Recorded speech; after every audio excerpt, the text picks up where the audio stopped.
Masih di Sapa Indonesia Malam, Menteri Investasi, Kepala Badan Koordinasi Penanaman Modal atau BKPM, Bahlil Lahadalia mengungkap sidang kabinet yang dipimpin Presiden Joko Widodo hari ini turut membahas mengenai program unggulan dari calon Presiden Prabowo Subianto yakni makan siang gratis. Bahlil menambahkan program makan siang gratis masuk dalam pembahasan rancangan kerja pemerintah atau RKP dan juga RAPBN 2025. Bahlil yakin anggaran pemerintah akan cukup untuk melaksanakan program tersebut.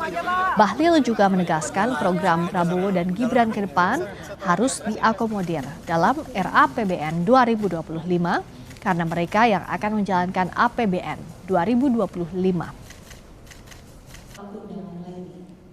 Program-program prioritas Presiden terpilih Pak Prabowo Mas Gibran itu sudah akan diakomodir supaya pada saat 2025 itu langsung running, langsung jalan gitu. Dan pembahasan APBN-nya kan ini baru tahap pertama dan beberapa bulan ke depan kita bahas teknisnya.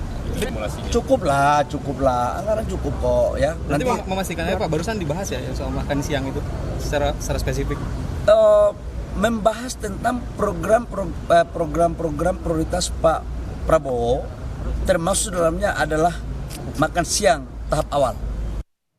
Sementara itu, Kementerian PPN, Bappenas mulai menyusun program makan siang dan susu gratis bagi anak sekolah yang diusung pasangan Prabowo Subianto Gibran Rakabuming. Menteri PPN, Kepala Bappenas, Suharso Monoarfa mengatakan dimasukkannya program itu di APBN 2025 sebagai upaya menjaga kesinambungan pembangunan dengan yang sudah dilakukan Presiden Joko Widodo. Memang harus memasukkan program-program ikonik dari presiden terpilih. Tentu saja itu diperhitungkan dan Bappenas sedang menyusun itu. Merujuk kutipan Budiman Sujatmiko dari TKN Prabowo Gibran, program di laman tempo.co bahwa makan siang dan susu gratis bagi siswa sekolah per tahun membutuhkan beras sekitar 6,7 juta ton. Sementara kebutuhan daging ayam per tahun mencapai 1,2 juta ton dan daging sapi 500.000 ton. Sementara kebutuhan ikan dan sayur mayur diperkirakan mencapai 1 juta ton per tahun. Untuk program susu gratis kebutuhannya sekitar 4 juta kiloliter per tahun. Perkiraan biaya makan siang gratis per porsi sekitar Rp10.000 hingga Rp30.000. Sementara biaya susu gratis sekali saji sekitar Rp3.000 hingga Rp5.000. Jika diperkirakan total siswa yang menerima program makan siang gratis mencapai 47,5 juta siswa, merujuk pada data Kementerian Pendidikan, maka total anggaran yang diperlukan per tahun mencapai sekitar 148,4 triliun hingga 399 triliun. Sidang Kabinet Paripurna sudah menyinggung soal program makan siang gratis yang digagas Prabowo Gibran. Namun Menteri Keuangan mengingatkan potensi defisit anggaran jika program ini tidak diawasi dengan ketat. Bagaimana memastikan agar kondisi keuangan negara tidak terganggu dengan program ini? Kami akan membahasnya dengan peneliti Indef, Esther Sri Astuti. Kami juga sudah mengundang perwakilan dari Istana maupun TKN Prabowo Gibran, tetapi hingga saat ini tidak bersedia hadir untuk mengikuti diskusi ini. Selamat petang, Mbak Esther. Halo, selamat petang Mbak Friska. Selamat petang, Mbak. Bagaimana membacanya kalau Menteri Keuangan juga Menko Perekonomian tadi mengingatkan bahwa ada sebenarnya defisit 2,4 sampai 2,8 dari APBN 2025, tapi di Presiden Jokowi meminta bahwa program ini harus diakomodasi, program presiden berikutnya harus diakomodasi di APBN 2025. Hitung-hitungannya logis atau tidak sebenarnya, Mbak? Kalau menurut saya ini adalah program yang selalu dipaksakan ya, terlalu dipaksakan gitu ya. Seperti yang saya katakan sebelumnya bahwa urgensi dari program makan siang gratis dan susu gratis ini sebaiknya dialihkan ya untuk peningkatan kualitas SDM saja gitu, karena besarnya kan cukup fantastis ya, sekitar hampir 500 triliun rupiah. Nah, ini sebaiknya ditinjau ulang. Tetapi kalau memang dipaksakan berarti pemerintah harus extra effort untuk mewujudkan program ini gitu, Mbak. Extra effortnya seperti apa? Karena kalau Menko Perekonomian sudah yakin bahwa ini bisa diterapkan tahun depan, mulai APBN 2025. Sementara tadi kondisinya ada defisit 2,4 sampai 2,8% kurang lebih.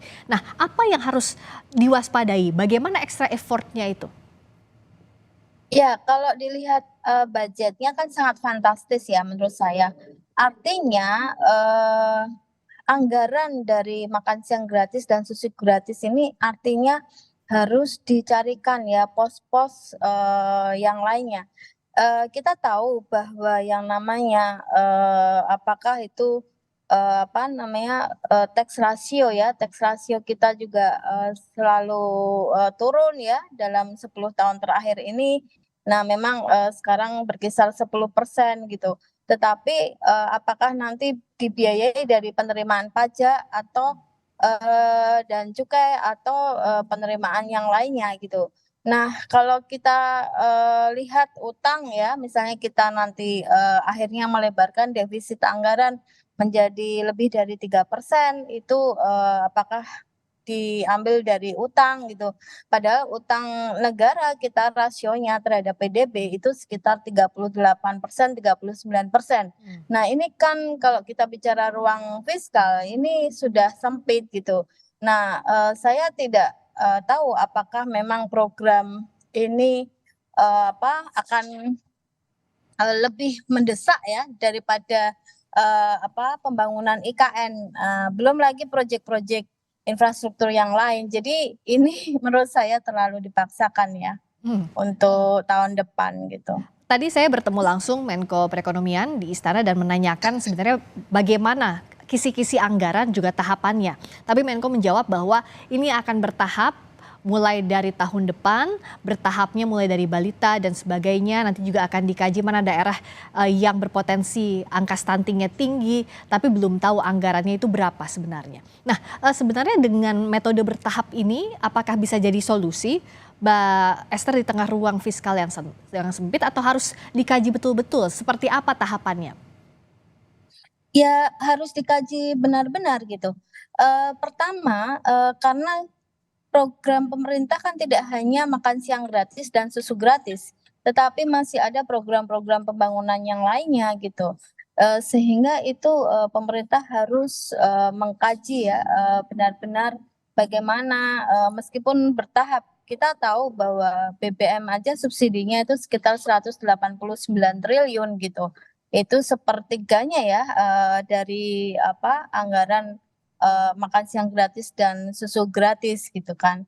Nah, sehingga saya di sini sangat menghimbau agar alokasi anggaran itu harus memang benar-benar anggaran yang prioritas gitu.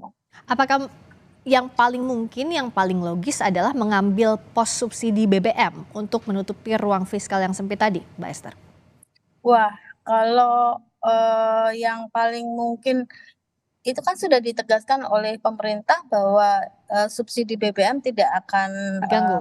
diutak-atik gitu Hmm. kan.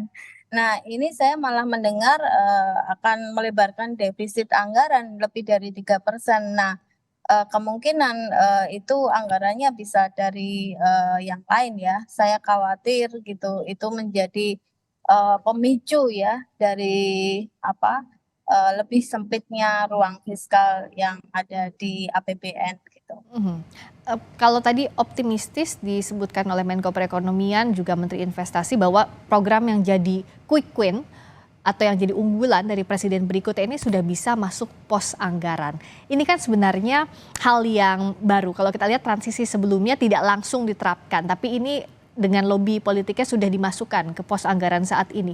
Sebenarnya apa sebenarnya bagaimana untuk menyusun prioritas anggaran ini agar aman di tengah tadi ada potensi defisit kalau menurut pemerintah 2,4 sampai 2,8% begitu statementnya hari ini.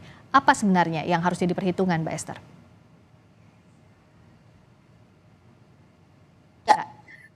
Pertama yang harus diperhitungkan adalah kita memastikan dulu deh ini di-create anggarannya dari mana. Yang kedua, itu pasokan ya, pasokan makan siang gratis dan susu gratis itu. Jangan sampai dengan adanya program makan siang gratis dan susu gratis ini malah meningkatkan impor ya, impor beras, impor susu. Sehingga menurut saya nanti kalau memang benar-benar dipaksakan, berarti kan makan siang gratis itu tidak harus berupa makan siang nasi gitu ya, tetapi ada diversifikasi pangan, misalnya makan siang dari beras sorghum atau beras porang atau beras atau bahan pangan yang lainnya, dan tidak harus misalnya daging ya, tetapi bisa ikan. Nah, untuk bisa meningkatkan ya produktivitas dari pasokan pangan di dalam negeri, maka saya rasa ini juga bukan hal yang semudah membalikkan telapak tangan yang hari ini diucapkan besok sudah selesai, besok langsung langsung ada gitu. Tetapi butuh extra effort bagaimana bisa meningkatkan produktivitas petani sehingga pasokan pangan itu memang bisa dari dalam negeri bukan dari impor. Itu saja sih Mbak. Baik, ini yang jadi catatan di tengah hal yang diwaspadai, defisit anggaran dan juga posnya harus jelas, ini harus bisa dijaminkan oleh pemerintah. Terima kasih Mbak Esther atas waktunya di Sapa Indonesia Malam. Sama-sama Mbak Friska. Selamat malam.